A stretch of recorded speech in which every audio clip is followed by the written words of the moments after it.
کیسے ہو دوستو؟ جمعرات کو پشاور زلمی کے خلاف میچ میں حسن علی نے 4 اوورز میں 35 رن دے کر 3 وکٹیں حاصل کی، جس کے بعد ٹی20 کرکٹ میں ان کی وکٹوں کی تعداد 200 ہو گئی۔ حسن علی کے اسپیل سے قبل پشاور زلمی کے بیٹر میچ میں حاوی تھے، تاہم فاسٹ بولر نے 10ویں اوور میں ٹام کولہر، کیڈ مور اور رومن پاول کو آؤٹ کیا، جس کے بعد ان کی ٹیم کی میچ میں پوزیشن مستحکم ہو گئی۔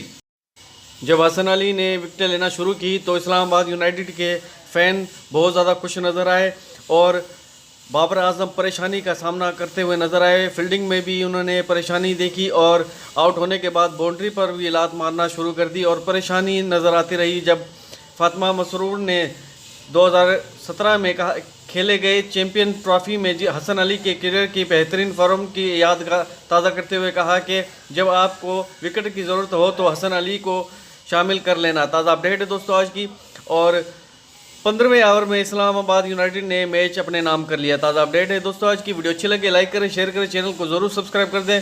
آج تک کے لیے اتنا ہی، ملتے ہیں اگلی ویڈیو میں، اپنا خیال رکھیے گا، بائے بائے۔